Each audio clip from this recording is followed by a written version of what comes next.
Halo?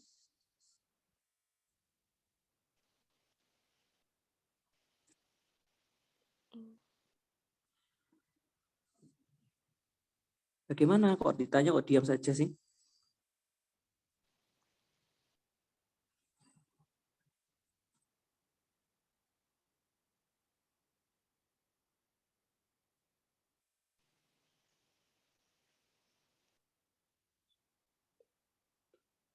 Ini ditinggal semuanya atau gimana sih? Untuk kuliahnya ini kok nggak ada yang aktif?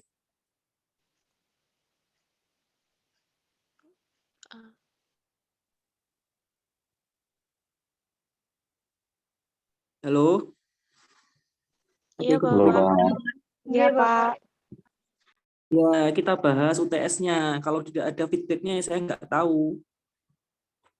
Jadinya saya mohon aktif ya, jangan ditinggal habis buka Zoom. Kemarin kesulitannya di mana?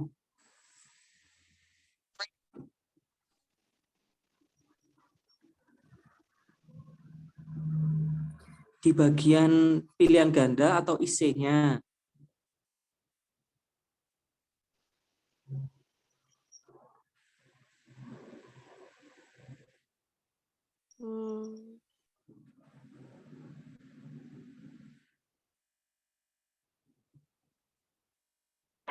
Esainya, Bapak. IC-nya. Kesulitannya kira-kira untuk menghitung yang mana?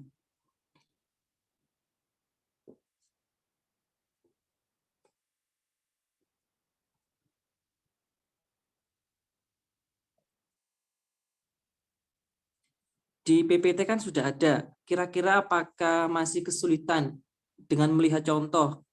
Soalnya kan sama dengan yang ada di PPT. Cuma ganti angkanya saja.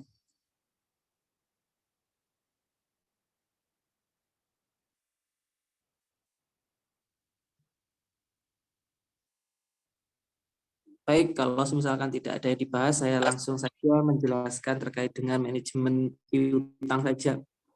Baik, Pak. Kurang interaktif kelas ini berarti. Mungkin pada ditinggal ini kuliahnya, nggak ikut.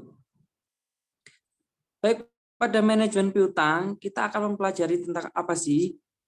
Yang pertama, piutang itu sendiri adalah kekayaan perusahaan yang timbul sebagai akibat dari dilaksanakannya politik penjualan kredit, kebijakan kredit dengan tujuan mendapatkan laba yang optimal dengan risiko minimal. Jadi kalau kita mau melakukan penjualan, itu terkadang kita memerlukan strategi bagaimana produk kita bisa segera terjual.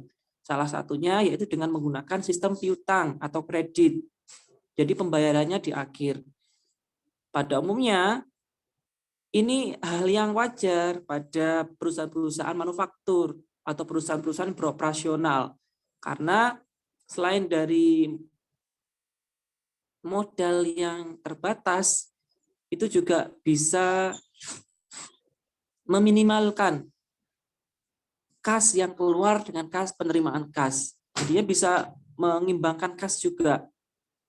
Karena kalau kita harus membayar cash, tentu saja modalnya pasti besar untuk membeli bahan baku, membayar pengeluaran, dan belum tentu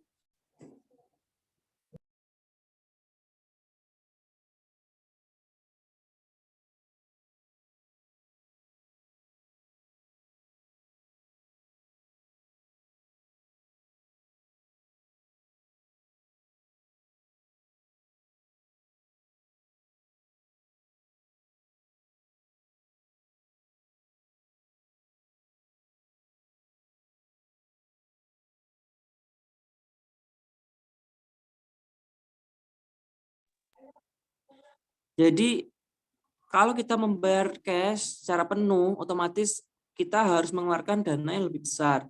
Sedangkan penjualan kita belum tentu cash juga. Jadi penjualan belum tentu dibayar sehingga kas itu langsung masuk, tidak. Oleh karena itu kita harus mencari cara bagaimana produk kita terjual, bagaimana kita bisa membeli barang. Jadi sudah ada kerjasama. Pada umumnya seringkali terbentuk karena sudah ada analisis sebelumnya, supplier dengan produsen itu sudah ada kesepakatan, jadi saling mempercayai.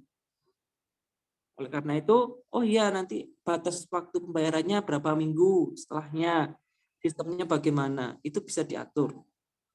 Tujuannya yaitu untuk merangsang minat para pelangganan, menaikkan volume penjualan, meningkatkan laba bersih perusahaan, strategi memenangkan persaingan, memperbesar market share. Jadi dengan mempermudah akses orang lain untuk membeli barang kita, otomatis harapannya pelanggan itu akan bertambah. Karena kita lebih bervariasi metode pembayarannya, tidak hanya cash saja.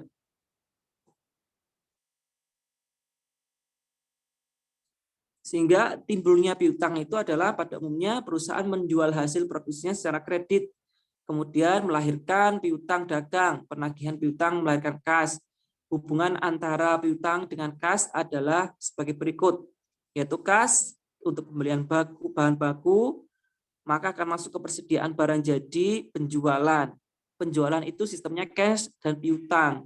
Maka cash itu kan langsung masuk ke kas, sedangkan piutang itu masih belum masuk ke kas, tertahan. Oleh karena itu kita akan belajar bagaimana kita menerapkan strategi metode agar piutang itu tidak mengendap lama. Karena semakin besar piutang, otomatis beban ancaman kerugian itu juga semakin besar. Ya kalau semuanya bayar tepat waktu, kalau molor, bahkan kalau tidak bayar itu bagaimana?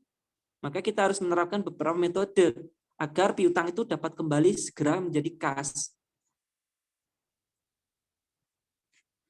Ini bukan hanya perusahaan besar saja, perusahaan-perusahaan kecil, UMKM, bisnis, itu juga bisa diterapkan konsep seperti ini.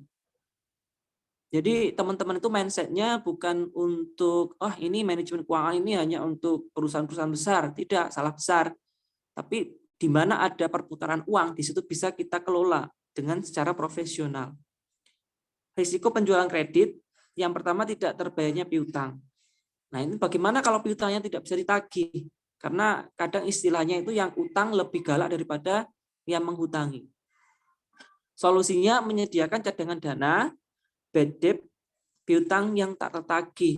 Jadi kita masuk ke biaya. Yang mana ketika volume penjualan naik, dana diinvestasikan piutang juga naik. Maka risikonya juga naik. Yang kedua, keterlambatan waktu pembayaran piutang. Akibatnya timbul biaya pengumpulan piutang, cash diskon, penagihan. Jadi ketika kita menagih orang, itu juga ada biayanya. Untuk mengatasinya, maka kita perlu cash diskon dengan syarat biaya diskon, tambahan laba. Akan mengurangi laba. Jadi biaya tadi untuk penagihan itu bisa saja mengurangi laba. Akan tapi perbandingannya nanti kita bandingkan apa? Biayanya yang kita keluarkan dengan laba yang kita peroleh itu masih tinggi yang mana? Itu yang harus kita pertimbangkan. Faktor-faktor yang mempengaruhi besar kecilnya piutang. Kalau volume penjualan kredit dari volume ya. Ketika proporsi penjualan kreditnya naik, maka dana dalam piutangnya juga naik. Maka risikonya juga naik. Otomatis profitnya juga naik. Karena apa? Produk yang kita keluarkan besar. Peluang untungnya juga besar, cuma risikonya juga akan besar juga. Yang kedua, syarat pembayaran penjualan kredit ada dua alternatif, dengan ketat, dengan lunak. Kalau ketat berarti piutangnya kecil. Perusahaan sangat selektif. Jadi saya yang hutangi, yang saya hutangi itu siapa? Harus sudah dengan sangat-sangat ketat pertimbangannya dari berbagai aspek, dari segi kemampuan finansialnya, dari segi kredibilitas orangnya, pengelolanya itu juga dipertimbangkan. Yang B dengan lunak, yaitu piutang besar, perusahaan kurang selektif. Jadi asal memberikan piutang, asal dengan tujuan yang penting barang saya segera keluar, dibeli banyak orang. Yang ketiga, ketentuan tentang pembayaran kredit. Utamakan kredit kualitatif, bukan kuantitatif. Jadi kalau berbicara uang dengan utang itu kan pastinya kita pertimbangkannya agar aman, kita harus menghutangi itu dengan jelas. Siapa yang kita hutangi, berapa nominalnya, kapan ditagihnya. Plafon kreditnya juga jelas dalam dana dalam piutangnya. Makin selektif maka dana piutangnya akan berkurang. Nah, pertimbangannya bisnis itu ketika memberikan piutang yang tinggi dengan memberikan piutang yang rendah, peluang dan risikonya itu pasti akan tinggi juga. Akan tapi bagaimana kita mengelola agar terkendali. Yang keempat, kebijakan dalam pengumpulan piutang. Yang piutang secara aktif berarti biaya pengumpulan piutangnya besar dengan syarat biaya tambahan tidak melampaui besarnya tambahan revenue atau pendapatan. Atau pengumpulan piutang pasif, yaitu tidak ada usaha. Jadi ya menunggu dari yang utang itu tuh bayar. Kebiasaan para pelanggan yaitu mengambil potongan, tidak biasa mengambil potongan piutang kecil. Jadi untuk strateginya yang pertama kita bisa memberikan potongan atau diskon. Lama persyaratan kredit makin lama, piutang makin besar. Jadi yang bagus itu yang bagaimana? Ya piutang yang umurnya itu pendek, cepat dibayar berarti. Karakteristik industri. Jadi industri pasti yaitu tadi butuh stok, supplier. Itu kan pada umumnya ya sering untuk kredit tidak bayar cash. Maka hal-hal yang terkait dalam pengumpulan piutang dan kebijakan kreditnya, dari yang pertama standar kreditnya, kualitas minimum penilaian kredit dari peminta kredit yang dapat diterima oleh perusahaan. Variabel yang harus dipertimbangkan dalam pemberian kredit ini adalah kualitas piutang, jangka waktu, potongan tunai, program pengumpulan piutangnya. Yang kedua, termin kredit, jangka waktu, periode kredit, dan potongan tunai yang diberikan jika dilakukan pembayaran lebih awal. Jadi diskonnya itu potongan harga ketika yang pihak yang menghutang itu membayar kurang dari waktu yang ditentukan. Jadi sebelum jatuh tempo itu sudah dibayar, otomatis berhak mengklaim diskon tadi. Jadi misalkan pembayarannya setelah pada waktu tempo pembayaran, otomatis dia tidak bisa mengklaim diskonnya. Oleh karena itu, diskon itu adalah iming-iming untuk membayar lebih awal sebelum jatuh tempo. Yang ketiga, potongan tunai, persentase pengurangan pembayaran dari jumlah bruto penjualan karena pembayaran dilakukan dalam periode potongan tunai. Jadi misalkan ternyata di cash di pertengahan, padahal kan biasanya kontraknya kita bayar per bulan, akan tapi karena semisalkan ternyata yang hutang itu finansialnya pesanannya banyak sehingga uangnya banyak, dia langsung melunasi, tidak bayar hutang. Tidak bayar cicilan. Yang keempat, default risk, yaitu kerugian dari piutang dagang tidak tertagih yang mungkin terjadi karena pelonggaran standar kredit dan perlambatan waktu pengumpulan piutang. Jadi kalau kita menghutangi orang, pihak lain otomatis kita punya risiko untuk mengingatkan kembali piutangnya. Jadi contoh kalau teman sampean nanti teman-teman kalian mau hutang, otomatis di awal itu sudah ada ketentuannya kapan bayarnya. Jadi lebih enak ada tanggalnya, terus nominalnya, sistemnya bagaimana, dan juga ada catatan. Kalau misalkan tidak tertagih itu bagaimana jaminannya, sehingga risikonya lebih kecil. Biaya atas piutang itu apa saja? Yang pertama penghapusan piutang, pengumpulan piutang, biaya administrasi, dan biaya sumber dana. Jadi untuk mendapatkan modal itu kita perlu uang, biaya. Untuk administrasi juga pengumpulan piutangnya, bagaimana kita menagih, itu juga ada biayanya. Penghapusan piutang ini paling besar. Bagaimana kalau utangnya tidak tertagih, berarti kan kita harus ibaratnya nomboi atau nambeli. Nah itu ada dananya juga. Agar kasnya itu tetap stabil, karena kan kas itu sudah ada nilai nominalnya, minimalnya berapa. Jadi tidak boleh kurang. Karena tidak boleh kurang, maka kita harus mengalokasikan ketika piutang tidak tertagih. Manajemen piutang, yang pertama perencanaan jumlah dan pengumpulan piutang. Pengendalian piutang, penggunaan rasio. Jadi kita menghitung rasio piutang dengan kerugian piutang yang timbul, tingkat perputaran piutangnya, dan bandingan rasio-rasio di atas dengan tahun sebelumnya, anggaran maupun kelompok industrinya. Perencanaan jumlah dan pengumpulan piutang. Perencanaan jumlah pada waktu yang akan datang disusun berdasarkan budget penjualan dengan memperhatikan persyaratan pembayaran yang ditawarkan perusahaan dan kebiasaan pelanggan membayar utangnya. Jadi boleh nih pada tahun pertama kita masih research lapangan, ibaratnya penjajakan market atau pasar. Jadi karakteristik pelanggan saya itu bagaimana, sistem pembayarannya bagaimana.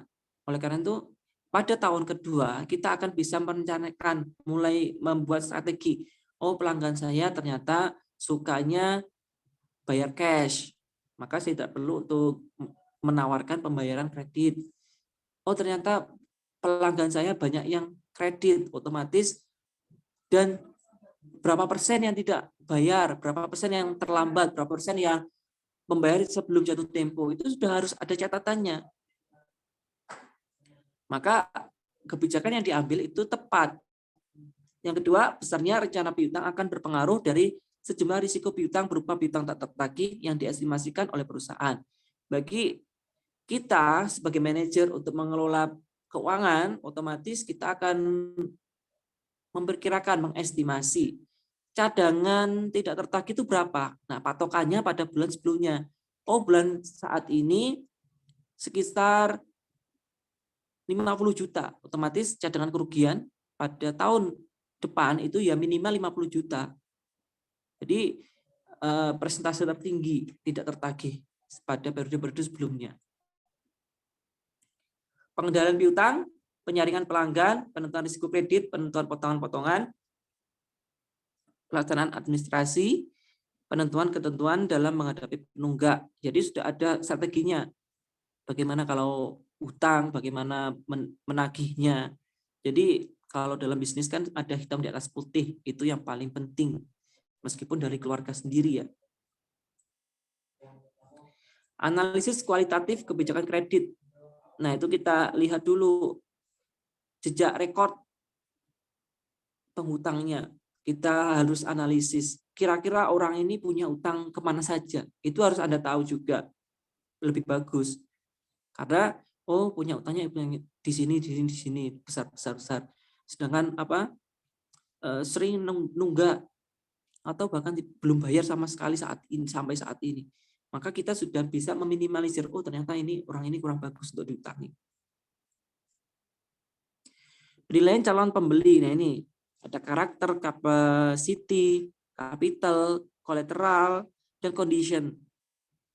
Jadi ini untuk menilai dari peminjam 1, 2, 3, 4, 5, 5C.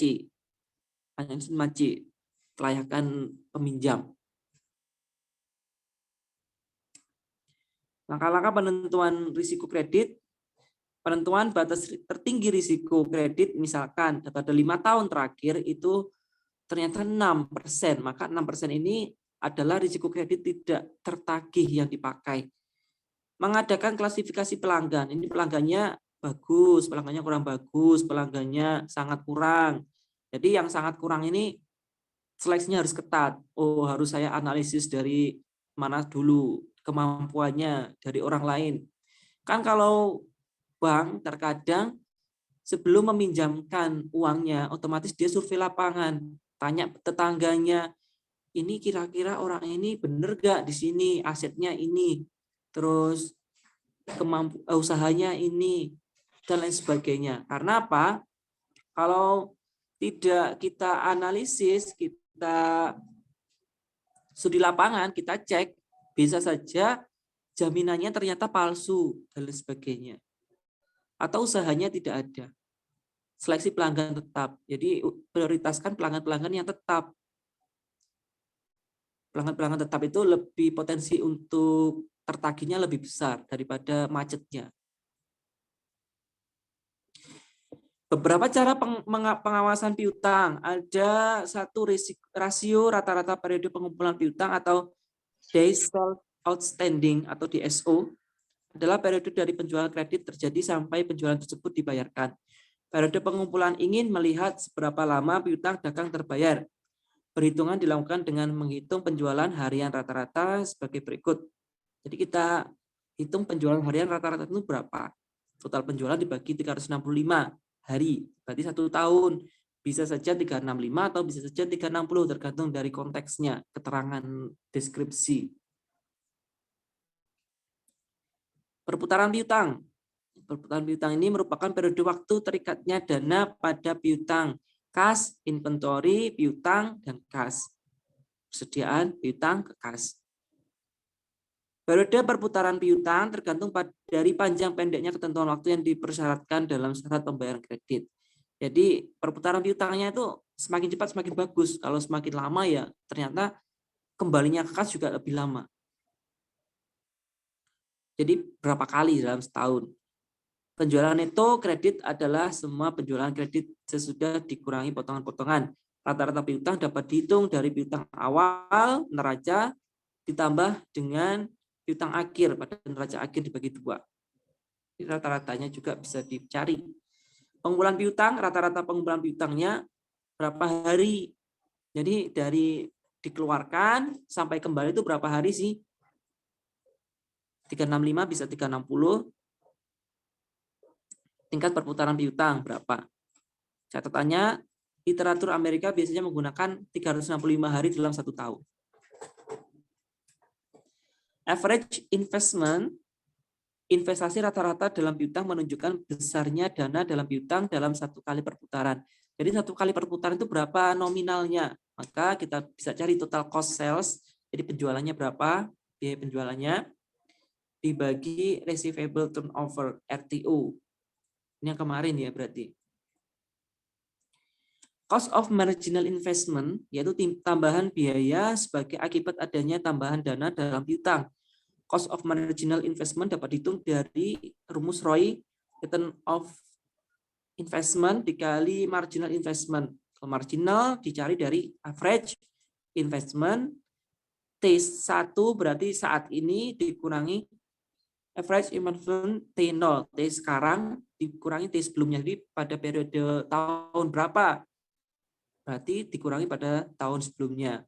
Jadi misalkan T-nya 2020, maka T0-nya 2019. Cost of bad debt, yaitu piutang yang diperkirakan tidak bisa ditarik pada waktunya, bahkan dilakukan untuk dapat diterima kembali, merupakan piutang ragu yang mengurangi keuntungan diterima. Jadi ini kerugian ditanggung oleh perusahaan karena piutangnya tidak dapat ditagih. Otomatis dia akan mengurangi pendapatan. Mencarinya bagaimana? Berapa persen bad debt-nya? Tadi kan misalkan contohkan 6%. Dikalikan sales penjualannya berapa? Penjualannya dikalikan dengan berapa persen tingkat tidak tertagihnya. Persentase dari mana? Ya dari analisis tahun sebelumnya. Cost of cash discount, yaitu timbul sebesar diskon yang diberikan kepada pelanggan. Kebijakan dapat diterima apabila penghematan yang diperoleh dari average investment dan tambahan profit masih lebih besar dari cost of cash discount. Jadi ketika Anda memberikan potongan, otomatis Anda akan mengeluarkan biaya. Nah, biaya itu Anda hitung apakah lebih besar atau masih lebih kecil daripada tingkat keuntungannya atau profitnya. Dilihat dari persentase cash diskonnya dikali sales atau penjualannya. Ini contohnya studi kasus.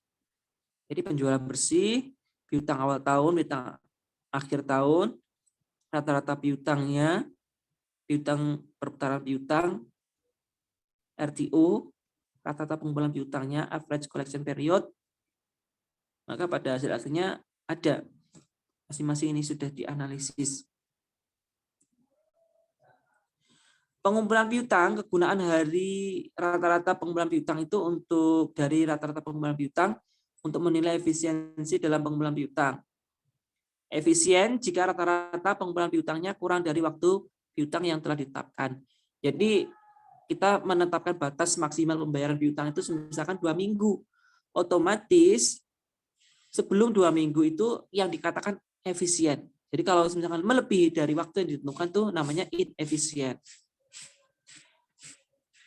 Cara lain untuk menentukan perputaran piutang dengan rata-rata pengumpulan piutang dapat disajikan dalam ilustrasi berikut ini. Jadi PT ABC dengan PT apa ini? PT ABC dengan PT lainnya memiliki nilai penjualan per tahunnya 180, kreditnya 30 hari, dengan ketentuan jika pembayaran dilakukan dalam 10 hari tanggal penjualan diberikan potongan 2%. Model ini lazim disebut. Jadi itu loh yang 2 dibagi 10 berarti 2% dibagi 10. 10 itu ada 10 hari. Dalam 30. Jadi 2% diberikan potongannya ketika pembayaran dilakukan sebelum tanggal 10 dari total 30 hari. Maka jangka waktu penagihannya maksimal 18 hari. Penjualan harian rata-rata average daily sales atau ADS-nya 0,50. Untuk piutangnya sepanjang tahun sebesar Rp9. Piutang PT ABC sepanjang tahun setiap saat sebesar Rp9. Perputaran piutangnya berarti 20 kali dalam setahun. Periode penagihan rata-ratanya 18 hari. Ini yang menggunakan 360 ya. Tergantung tadi 360 atau 365. Ini contohnya kita jadwalkan aging schedule umur dari piutangnya. Kalau PT ini yang pertama tadi nilai piutangnya misalkan 30 bulan kan ya, 30 hari. Maka nilai piutangnya misalkan pembayarannya 30 juta pada hari sebelum ke-10 dan 11 sampai 30 11 sampai tanggal 30 pembayaran piutangnya 15 juta. Maka presentasinya dibayarkan yang pertama itu 60%, yang kedua ini 30%. Total piutangnya 50 juta. Jadi kalau dari tadi di atas DSO 40%. Oh, ini yang melebihi masih ada 5 juta, 10% pada hari ke-60. Jadi 40 kali 10 kali ditambah 50% kali 30. Jadi kan karena ada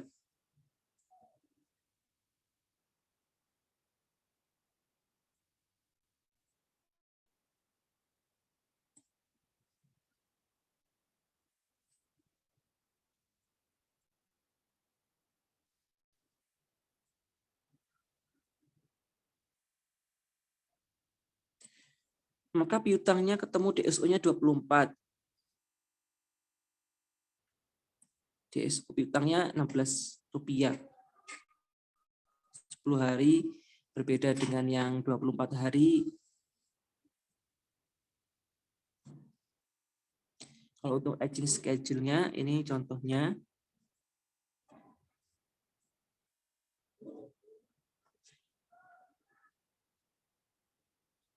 Pengendalian piutangnya, perputaran piutang harus dikendalikan dengan menyusun tabel umur piutangnya. Aging schedule of receivable. Jadi kita menyusun kira-kira utang kita itu tertagih pada hari keberapa.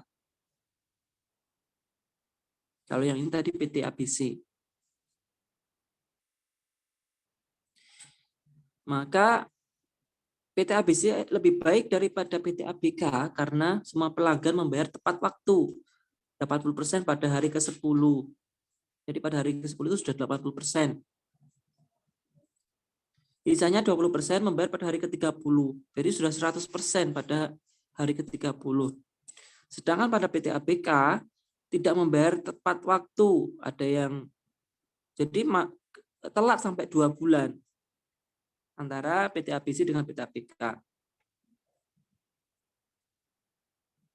Payment pattern approach yaitu pendekatan pola pembayaran Manajer keuangan harus selalu memonitor posisi piutang dagang secara konstan.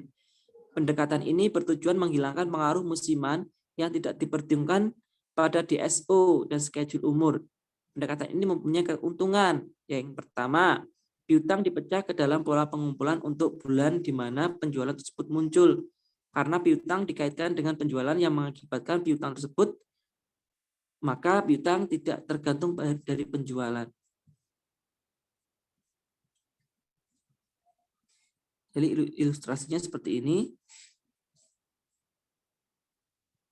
Untuk penjualan kredit, piutang awal tahun, akhir tahun, dan rata-rata piutangnya, tingkat perputaran piutangnya kita cari, rata-rata pengumpulan piutangnya berapa.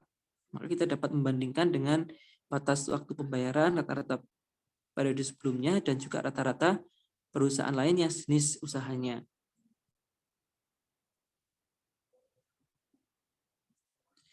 Analisis ekonomi, penjualan tunai dengan versus penjualan kredit itu lebih menguntungkan yang mana? Kita lihat dulu. Kalau ini perusahaan Kresno, semula melakukan penjualan secara tunai. Penjualan yang tercapai setiap tahun rata-rata sebesar 800 juta. Perusahaan merencanakan akan menawarkan syarat penjualan N60. Ini berarti bahwa pembeli bisa membayar pembelian mereka pada hari ke-60, jadi 2 bulan. Diperkirakan dengan syarat penjualan yang baru tersebut akan dapat meningkatkan penjualan sampai 1,050 miliar. Profit margin yang diperoleh sekitar 15%. Apakah perusahaan perlu beralih ke penjualan kredit jika biaya dananya yang besar 16%? Berarti kita harus mengevaluasi ketika kita menjual kredit dengan menjual tunai itu lebih besar yang mana? Manfaatnya dari 15% itu kita dapat 37,500 juta. Pengorbanannya itu 23,8 juta totalnya. Tambahan manfaat bersih 13 juta, 700.000. Berdasarkan perhitungan di atas, maka perusahaan disarankan beralih ke penjualan kredit. Karena apa? Untuk keuntungannya tambahan penjualan itu jadi 37.500.000.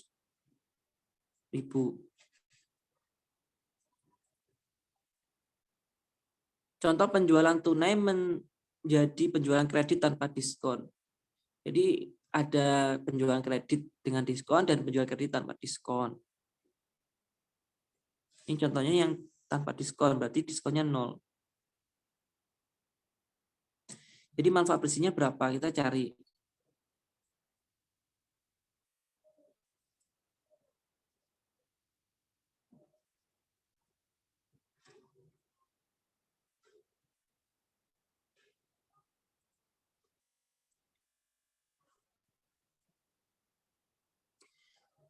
Kalau ini menjual kredit secara diskon, berarti kita menawarkan diskon sebelum pembayaran selesai, berarti yang melunasi berarti mendapatkan diskon. Berapa persen diskonnya? Kalau ini berarti kan ketika pembayaran sebelum tanggal 20, dia mendapatkan 2% diskonnya.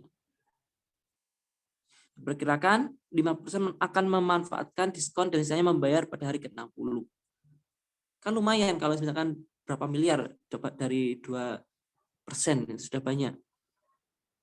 Maka pengorbanannya berapa? Terus tambahan keuntungannya 36.500.000, sedangkan pengorbanannya 26 juta. Berarti kan lebih tinggi tambahan keuntungan. Tambahan keuntungannya masih 11 juta. Berarti bisa dicoba, layak. Jadi kita bandingkan manfaat pengorbanan.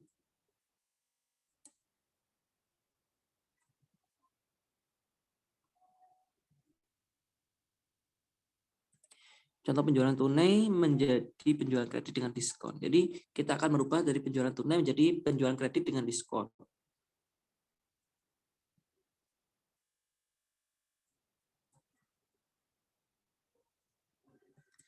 Metode cadangan digunakan apabila kerugian piutang yang biasa terjadi cukup besar jumlahnya.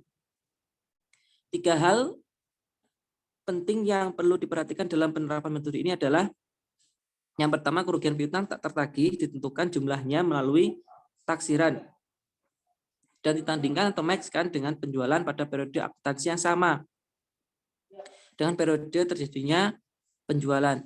Jumlah piutang yang ditaksir tidak akan dapat diterima dicatat dengan mendebit rekening kerugian piutang dan mengkredit rekening cadangan kerugian piutang. Kerugian piutang yang sesungguhnya terjadi dicatat dengan mendebit rekening cadangan kerugian piutang dan mengkredit rekening piutang dagang pada saat suatu piutang dihapus dari pembukuan. Jadi ketika sudah memang dibayarkan pada cadangan kerugian, otomatis kan kita harus menghapusnya. Akan tapi tetap pada pembukaan induk itu juga kita harus berusaha untuk menagihnya jika masih ada potensi bisa tertagih. Jadi ibaratnya penundaan, dibayarkan dulu, nanti tetap akan ditagihkan. Metode penghapusan langsung, apabila menggunakan metode penghapusan langsung, kerugian akibat piutang langsung didebitkan ke rekening kerugian piutang dan rekening piutang dagang dikreditkan. Rekening kerugian piutang hanya akan menunjukkan jumlah kerugian yang sesungguhnya diterita. Dan piutang dagang akan dilaporkan dalam neraca sebesar jumlah bruto. Selain itu, biaya kerugian seringkali dilaporkan pada periode yang berbeda dengan periode penjualannya. Metode ini tidak memberikan gambaran penandingan yang tepat dalam laporan laba rugi. Di pihak lain, neraca perusahaan yang tidak memberikan gambaran tentang nilai piutang yang dapat direalisasikan. Jadi